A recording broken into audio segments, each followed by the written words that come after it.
Megastar Ram Charan, ఉపాసన కొణిదెల దంపతులు తల్లిదండ్రులైన విషయం తెలిసిందే. వీరిద్దరూ జూన్ 20న ఆడబిడ్డకు జన్మనివ్వగా మెగా కుటుంబంతో పాటు ఫ్యాన్స్ కూడా సంబరాలు చేసుకున్నారు.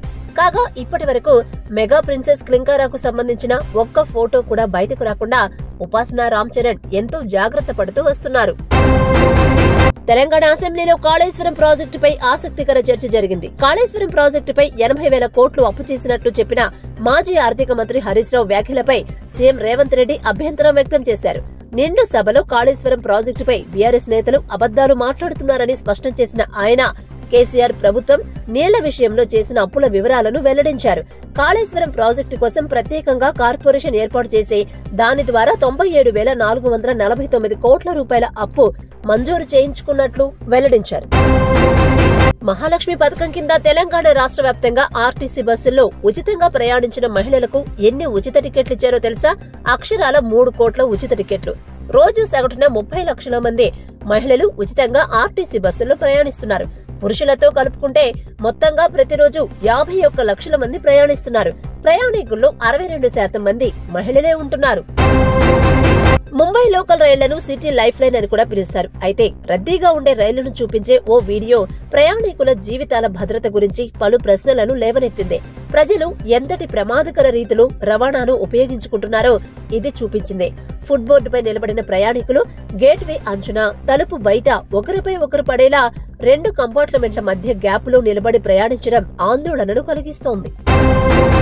తాను పరారీలో ఉన్నట్లు వస్తున్న వార్తలపై స్పందించారు బిగ్ బాస్ సీజన్ 7 విన్నర్ పల్లవి ప్రశాంత్. తాను ఎక్కడికి పారిపోలేదని, ఇంటి దగ్గరే ఉన్నానని తెలియజేస్తూ వీడియోను విడుదల చేశారు. నేను ఎటువంటి తప్పు చేయలేదు. నా వల్ల ఏదైనా ఇబ్బంది కలిగితే నన్ను క్షమించండి. కావాలనే నెగిటివ్ ప్రచారం చేస్తున్నారని ఆందోళన వ్యక్తం చేశారు. నేను ఫోన్ కూడా వాడడం లేదని అన్నారు. తెలంగాణ అసెంబ్లీలో కాంగ్రెస్ ప్రభుత్వం రిలీజ్ చేసిన శ్వేతపత్రం తప్పుల తడకగా ఉందని బీఆర్ఎస్ ఎమ్మెల్యే హరీష్ రావు విమర్శించారు. గత ప్రభుత్వాలను ఇబ్బంది పెట్టాలనే ధోరణి కనిపిస్తోందన్నారు. బీఆర్ఎస్ ఎమ్మెల్యే హరీష్ రావుకు మంత్రి పొన్నం ప్రభాకర్ కౌంటర్ ఇచ్చారు. రాష్ట్ర ఆర్థిక పరిస్థితిపై కాంగ్రెస్ ప్రభుత్వం శ్వేతపత్రం రిలీజ్ చేయగా దానిపై హరీష్ రావు మాట్లాడారు. దేశంలోని కేంద్ర ప్రభుత్వమైనా ఏ రాష్ట్రంలోనైనా డబ్బులు బీరువాళ్లు, అల్మారాల్లో కట్టల రూపంలో ప్రభుత్వం దగ్గర నిల్వ ఉండవని అన్నారు. బషీర్బాగ్ చౌరస్తాపై బైఠాయించిన నిజాం కాలేజీ స్టూడెంట్స్ గత వారం రోజులుగా హాస్టల్లో సరిగ్గా ఫుడ్ పెట్టడం లేదంటూ విద్యార్థుల ఆందోళన. ప్రిన్సిపాల్ కు ఎన్నిసార్లు ఫిర్యాదు చేసినా పట్టించుకోవడం లేదంటూ విద్యార్థులు వారం రోజులుగా బయట నుండి ఫుడ్ తెచ్చుకుని తింటామంటున్న విద్యార్థులు రోడ్డుపై బైఠాయించడంతో ట్రాఫిక్ కు అంతరాయం. ఆందోళన చేస్తున్న విద్యార్థులను అదుపులోకి తీసుకున్న అబిడ్స్ పోలీసులు. సామాన్యుడితో సీఎం ప్రయాణం. ట్రాఫిక్ ఆగలేదు. సైరన్ లేకుండా సామాన్యులతో కలిసి ప్రయాణించిన Telangana CM Revanth Reddy. Traffic signals మరియు ప్రజలను ఇబ్బందులు పెట్టకండి అంటూ రేవంత్ రెడ్డి నిర్ణయం. తెలంగాణలో 4 కరోనా కేసులు.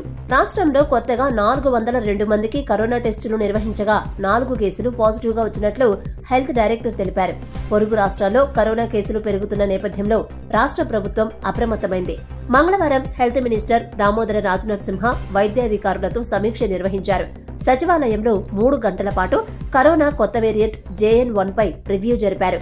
కొత్త వేరియంట్ను ఎదుర్కొనేందుకు అన్ని ఆసుపత్రులను సిద్ధంగా ఉంచాలని తెలిపారు. గాంధీ ఆసుపత్రిలో స్పెషల్ వార్డులను ఏర్పాటు చేయాలన్నారు. ఈ మేరకు సూపరింటెండెంట్ రాజారావుకు సూచనలు ఇచ్చారు.